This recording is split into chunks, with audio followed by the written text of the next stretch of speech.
Coming up on this Monday edition of Sports Extra. The storied women's soccer team adds another trophy to its overflowing case. Now, that's a nice problem to have. The field hockey team has won so many games, Brian, I've started to lose count. Not really. And the men's basketball team is shooting nothing but buckets. All that and so much more. Sports Extra starts right now. From the University of North Carolina School of Media and Journalism, covering the full range of Tar Heel athletics. This is Sports Extra.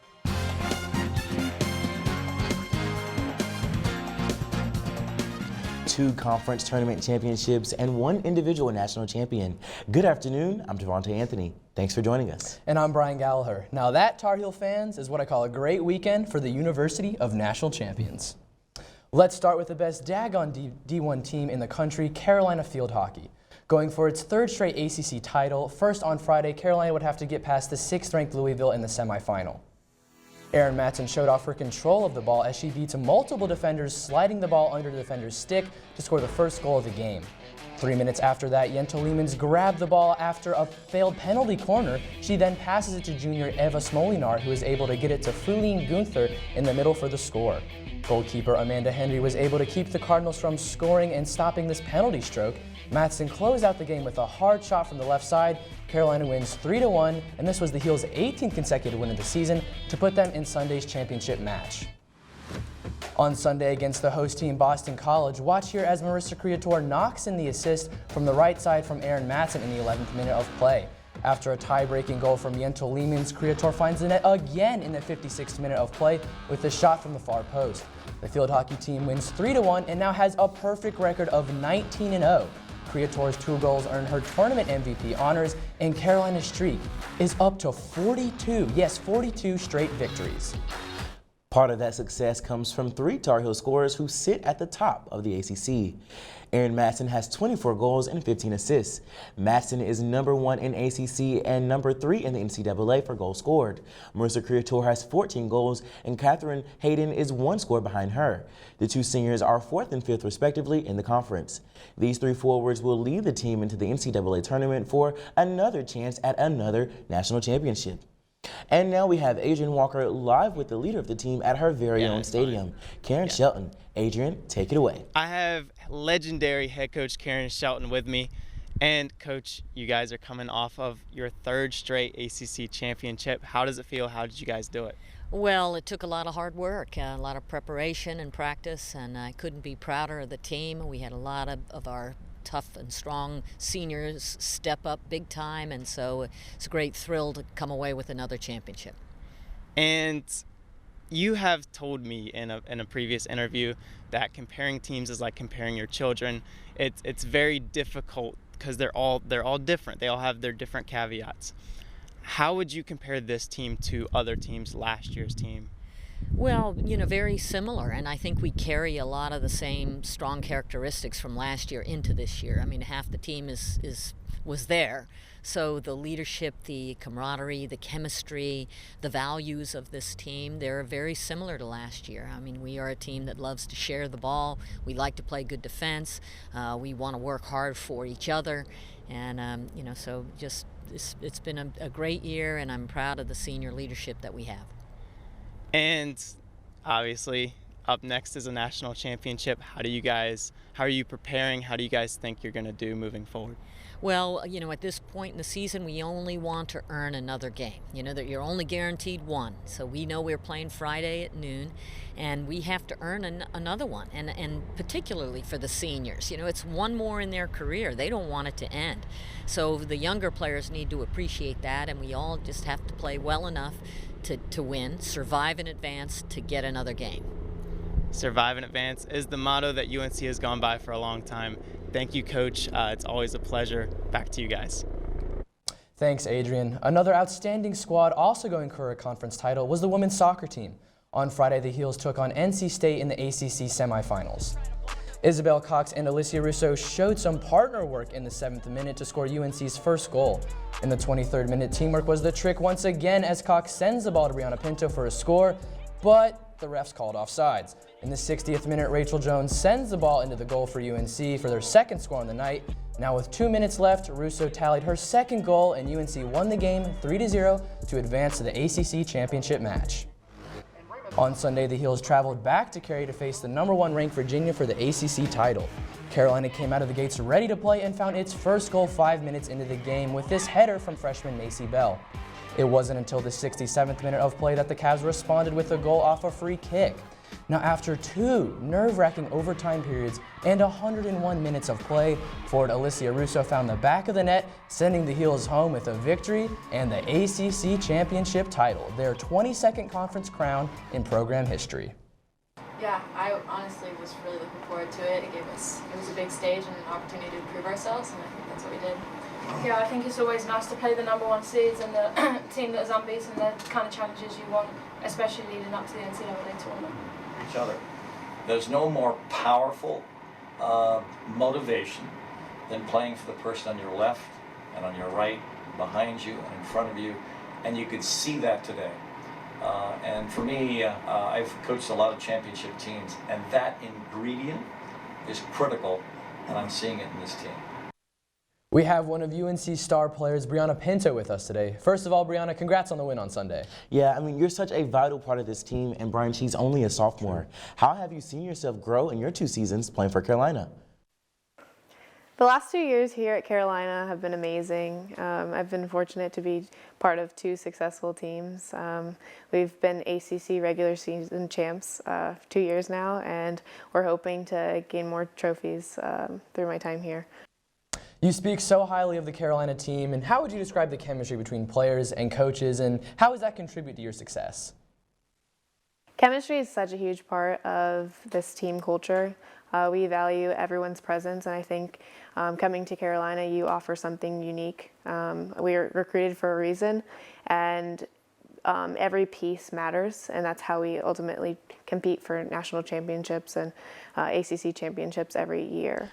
Brianna, you and your team already have an ACC championship title on your belt. Do you think that you're on the road to a national championship? It's a blessing to be here at the University of North Carolina playing for the women's soccer program, and we need to show that honor every single time. I think with that being said, we're excited for the postseason. I think this is where we thrive, and as long as we commit to every single play and commit to playing for each other, things will play out in our favor. Awesome. Brianna, thank you so much for your time, and we wish you and your teammates nothing but natties down the road. Pinto is a full package on and off the field. She has a broad skill set, speed, and agility, making her one of the top collegiate athletes in the country. Our Kennedy Bird got the time to sit down with Pinto and learn more about her goals. Pinto has given so much to every team she has been a part of, but she believes the sport of soccer has given her way more. I get to travel all over the world and play with the best players in the country, and it's so cool to meet people from all over the world because football or soccer is a global game, and it brings so many different people from all different walks of life together, and it's truly beautiful to see. There is nothing like playing on the women's soccer team at Carolina, though. It has provided Pinto with a family. I get to wear the jersey beyond the field, and people know me for it, and I hold great respect for it because there's so many great people that came before me and my teammates, and the family aspect and being able to rely on each other is the best part of being a part of this program. Coach Anson Dorrance has a long history with Pinto, and her family is proud of her growth. Pinto, she's a joy. I used to play with her when she was in the 8th grade and below because her dad and I played what's called noon ball together, and then to see her evolve to the level where she is tremendous. Dorrance Field is where Pinto has launched an illustrious career ahead of her. She has hopes to soon grace national and international arenas. Representing Carolina by winning a national championship, winning a World Cup, winning an Olympics, and then if I had a great individual performance, I would love to win like World Player of the Year. It doesn't stop here. Pinto wants to mesh her passion for soccer, business, and real estate to impact. I want to give back to the game that gave so much to you, and I'd love to start an organization where they make soccer accessible to more people around the world. Pinto is in just her 2nd season, but her influence on the game is already beyond her imagination. In Chapel Hill, I'm Kennedy Bird reporting. The NCAA tournament starts Saturday at campus sites across the country. The Heels are likely to host the opening rounds. So that's the two of the conference tournament titles we told you about at the beginning of our show. Now for the individual national champion. On Sunday, which was a great day to be a Tar Heel, senior Sarah David-Tilla won the Oracle ITA Fall National Championship singles title in California. David-Tilla defeated Anna Turatai from Texas in the final 7-6 and 6-1. The Carolina star won 6 matches in the tournament, 5 against top 50 opponents. On the men's side, Matt Kiger and Simon Sondergaard made it all the way to the doubles semifinals before falling to a tandem from Ohio State in a third set tiebreaker. Brian, now Carolina has seen a lot of tiebreakers. How do you feel about them? Well, I'm just excited about these conference championships. Are you kidding me? Soccer and field hockey? We can't forget about those. In the same week? Yeah, same week. Good day to be a Tar Heel. Great day to be a Tar Heel. Great day to be a Tar Heel. Well, when we come back, we'll have a look at the men's basketball team and just how incredible they've been playing in the past 2 games.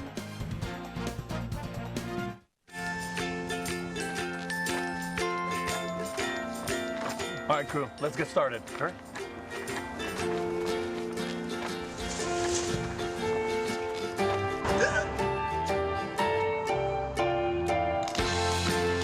Don't ignore the law. You must call 811 at least 2 to 3 days before any digging project so you can avoid hitting our essential buried utilities. For digging projects big or small, make the call to 811.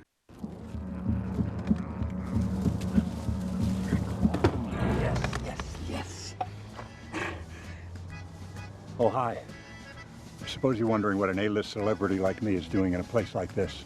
You must know, I'm saving the world. Oh, hi, Beth. Yep, saving the world again. Did you know that 40% of all the food produced in the United States is thrown away? That means everything that went into that food, the pesticides, the water, the land, was all for nothing. Just look at this perfectly good food thrown in the trash. The pizza with extra Cheerios, these goldfish and Band-Aid tacos. And just look at this perfect trash burger. This pasta dog looks delicious. You don't have to dumpster dive like Ed Begley Jr. to save the planet. Fight food waste by shopping smart and using what you buy before it gets trashed. That's way better.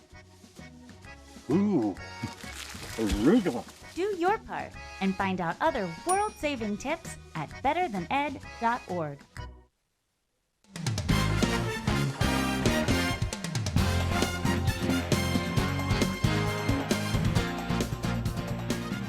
With every game coming down to the wire, UNC's football record reflects a team that has been so close, yet so far from being a serious contender this season. We have Caroline Boyer in the studio this week for football. Caroline? Devontae, Carolina currently sits in the 5th place in the ACC Coastal standings. If a few plays had gone differently, UNC could be getting ready for a completely different end to the season. Every loss for UNC has come down to the last possession so far this season. Carolina had a chance to tie the game against App State until kicker Noah Ruggles had his kick blocked to end the game. After bringing the game to within 1 point against Clemson, UNC fell just short when the Heels failed on the 2-point conversion. UNC had 4 hours to finish off Virginia Tech and still couldn't win the game after Ruggles missed his field goal in overtime, and Hokies quarterback Quincy Patterson punished the Heels. Even last weekend's game against Virginia came down to the wire when receiver De'Ami Brown saw the ball slip through his hands on 4th down. When it comes to watching Carolina football, calling it frustrating is an understatement. Carolina fans are tired of losing, and you can't imagine how the players must feel. Junior running back Michael Carter, though, has a better attitude. He wants his teammates to shake off the losses and keep pushing forward. It hurts. Playing football hurts. PSA, playing football hurts. After games, I'm sore, I'm hurt. But I really do enjoy it. And I love being out there with my friends, making plays and doing everything. But it's also a switch, you know, you gotta be able to put things behind you. And that comes with like being mature and evolving with the game as you get older. Positive attitude or not, with bowl eligibility on the line, Sam Howell and the Heels will need to ball out in the Thursday night game at Pittsburgh. Coming off the loss to Virginia, the Heels have had an extra week of practice to prepare for Pitt. Pitt running back A.J. Davis is the player to look for. Davis completed this pass to quarterback Kenny Pickett for the touchdown against Syracuse. Pitt also had 9 sacks. Here's defensive lineman Deslin Alexander with a sack in the 3rd quarter. In the game against Duke, Paris Ford had 2 interceptions to help win the game. The last time the Heels met up with the Panthers, Carolina won 38-35, but that was in Kenan Stadium.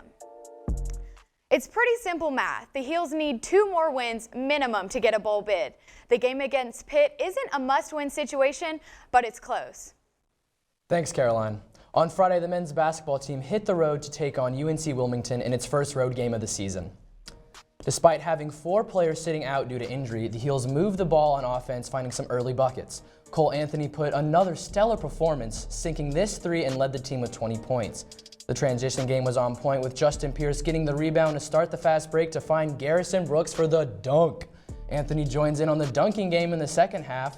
Off the transition again, Anthony breaks through 2 Seahawks defenders and slams down the ball. The Heels walk off with a 78-62 win. In Friday's game against the Seahawks, freshman Armando Bacot walked off early with a possible concussion. After playing only 3 minutes, Bacot received an elbow to the head after a UNCW shot. The big man was clearly in some pain after the contact and didn't return. Bacot remains under concussion protocol, and it's unclear if he'll be ready to play when the Heels face Gardner-Webb on Friday. Like the phoenix of ancient Greek mythology, the Tar Heels volleyball team has risen from the ashes. The Heels swept Wake Forest 3-0 on Sunday in Winston-Salem. The Deacons had a lowly 149 hitting percentage as Sky Howard and Parker Alston combined for 20 kills and 6 blocks. Carolina improves to 13-11, 8-4 in the ACC.